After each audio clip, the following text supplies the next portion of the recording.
À tout juste 8h, vous savez ce qui se passe, les habitués. On s'informe tout de suite. 8h, c'est le journal présenté par Muriel Vittel avec cette citation. Muriel, aujourd'hui, je considère que mon bilan est d'une très grande qualité, mais les tensions, polémiques et problèmes de gouvernance ont dégradé la vision de ce bilan. Réaction en effet du maire sortant MODEM de Biarritz, Michel Venac, qui arrive en deuxième position du sondage Ipsos pour France Bleu Pays Basque Sud-Ouest. Derrière la candidate Les Républicains Maïder Arostegui, 7 points derrière Michel Venac que nous allons entendre. Et maintenant, il va falloir reconstruire, tisser de nouveaux liens. Le Royaume-Uni entame sa nouvelle vie hors de l'Union européenne. L'Union européenne a perdu pour la première fois un État membre et 66 millions d'habitants. En grève de la faim depuis une semaine, Malika, cette mère de famille en situation de handicap, a cessé hier son action, installée dans une voiture devant la mairie d'Anglet. Nous entendrons son témoignage. Voilà qui clôt une bien belle série avant la trêve. Ouais, la bonne opération des hockeyeurs de l'Ormadi hier soir. Ah oui, Anglet a battu Mulhouse, le 5e du classement, 4-2. Ce n'était pas un match facile, mais ils ont tenu bon sur la glace. Les Anglois, nous dira leur entraîneur Sylvain Roy. Et le bilan du maire Michel Venac pointé donc du doigt par notre sondage. Sondage Ipsos réalisé du 24 au 29 janvier sur un échantillon de 502 personnes, réalisé avant que le ministre Didier Guillaume et le secrétaire d'État Jean-Baptiste Lemoyne ne jettent l'éponge. Maïder Arostegui, la candidate Les Républicains, arrive en tête de ce sondage, suivi par le maire sortant MODEM Michel Venac. Michel Venac qui reconnaît des erreurs de gouvernance mais veut afficher un bon bilan avant tout.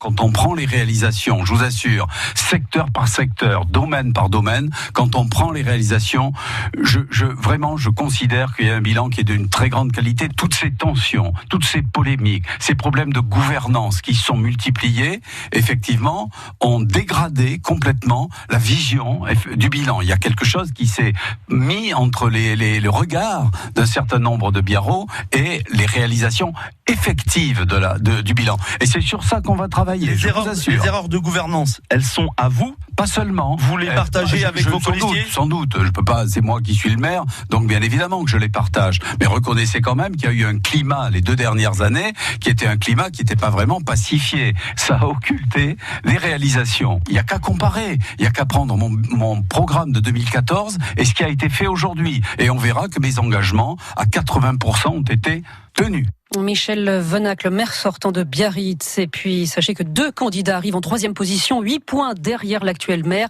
Guillaume Baruc, liste écologiste et centriste, et Didier Guillaume, ministre de l'Agriculture. Ce dernier, avant son retrait, était crédité de 12% d'intention de vote. Puis viennent 3 candidats qui récolteraient entre 5 et 10%. Il s'agit de Nathalie Motsch pour l'UDI, Jean-Benoît Saint-Cric sans étiquette et Brice Morin pour Europe Écologie Les Verts, France Insoumise et Oushkal et Riabaye. Les autres candidats, Karim Gerdan, centre-gauche, et Marine Baptiste, écologiste, n'atteindraient pas les 5%. Retrouvez ce sondage et l'analyse sur francebleu.fr Pays Basque. Et puis cette nouvelle annoncée aussi hier soir, le sénateur Les Républicains des Pyrénées-Atlantiques, Max Brisson, renonce à conduire une liste à Biarritz. Ma place est au Palais du Luxembourg pour continuer à défendre les territoires, explique-t-il dans un communiqué. Et ce dernier d'ajouter qu'il apporte tout son soutien à la candidate investie par sa famille politique et sa binôme au conseil départemental, Maïder Arostegui, arrivé en tête, on le rappelle, de ce sondage sur Biarritz. Vous pourrez aussi écouter ou bien réécouter sur France Bleu Pays Basque ce matin l'émission de débat Érico Plaça spécial municipal à Biarritz. C'est de 10h15 à 11h. Et puis cette polémique à gauche, à Anglet cette fois, un membre de la France Insoumise est annoncé dans la liste PSPC de Sandrine Derville, de quoi provoquer la colère de la candidate Sandra Pereira-Ostanel, la tête de liste Réveillée Anglet, qui revendique justement le soutien officiel de la France Insoumise. À Anglet, justement, Malika Merzouki, une Angloïde de 43 ans, en grève de la faim, vient de passer 6 jours dans sa voiture pour obtenir un logement social. En situation de handicap, elle s'était installée devant la mairie pour dénoncer l'immobilisme municipal, explique-t-elle, mais également une discrimination dans l'attribution de logements sociaux, selon ses dires.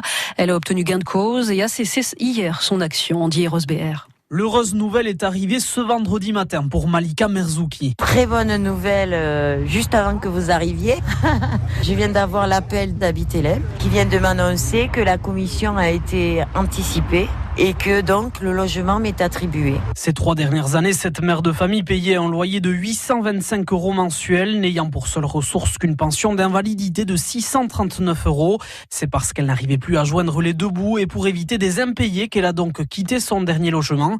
Cette attribution par un bailleur social est aujourd'hui pour elle la fin d'un long parcours. J'avais déjà fait une demande en 2016 pour anticiper l'aggravation liée à mon accident qui date d'il y a des années. Et en 2017, alors que j'étais immobilisée, une assistante sociale a refusé de se déplacer et m'avait aussi dit que j'avais pas assez d'enfants, pas de RSA, j'avais travaillé avant, donc l'handicap ne représentait pas une priorité. Mais Malika insiste, si elle a obtenu ce logement aujourd'hui... C'est de mon fait.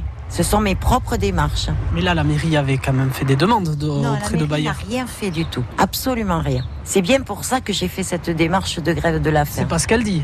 C'est pas ce qu'elle dit, mais on a les éléments, nous, qui prouvent le contraire. Et d'annoncer que son combat contre ce qu'elle estime être des discriminations ne fait que commencer. Et Malika Merzouki devrait obtenir donc un logement social en mars. En attendant, elle se voit attribuer un hébergement d'urgence par la mairie d'Anglet. On passe au sport à 8h06. C'est ce 3e succès d'affilée hier soir pour l'Ormadi, les hockeyeurs d'Anglet.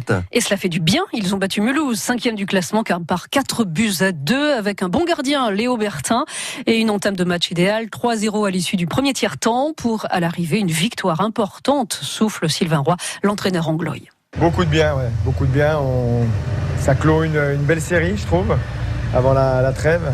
Ça n'a pas été un match facile. Le premier tiers, notre opportunisme a fait qu'on a pu tenir jusqu'à la fin.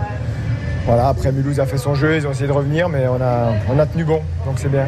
Et si on regarde le début de saison, l'équipe, quand elle gagnait des matchs, elle prenait 2-3 buts maximum. Donc il fallait effectivement régler ce problème défensif. Les joueurs l'ont compris. Et puis ils ont trouvé de l'efficacité là-dedans, et tant mieux. Comptablement parlant, le travail est récompensé. Donc on y croit toujours. Ouais. Voilà, Sylvain Roy, l'entraîneur de l'Ormadi. L'Ormadi 9e et premier non qualifié, revient à 2 points de Gap et 5 de Chamonix, mais avec un match en moins à 4 journées de la fin. Prochain match dans 10 jours chez le dernier Briançon. Et puis sachez que la 43e édition de l'Essor Basque repart. C'est la seule compétition cycliste du plus haut niveau amateur au Pays Basque Nord et qui a révélé quelques grands noms comme Warren Barguil, Romain Bardet, Julien Alaphilippe, Richard Virenque ou encore Laurent Jalabert. Elle ouvre la saison en France des courses élites amateurs. 5 jours de course sur 2 week-ends et ça démarre donc aujourd'hui. Départ de Boucau à 14h. Une boucle de 116 km. L'arrivée est prévue vers 17h devant le stade intercommunal à Tarnos. Avec France Bleu Pays Basque, écoutez de nouveau ce journal sur francebleu.fr.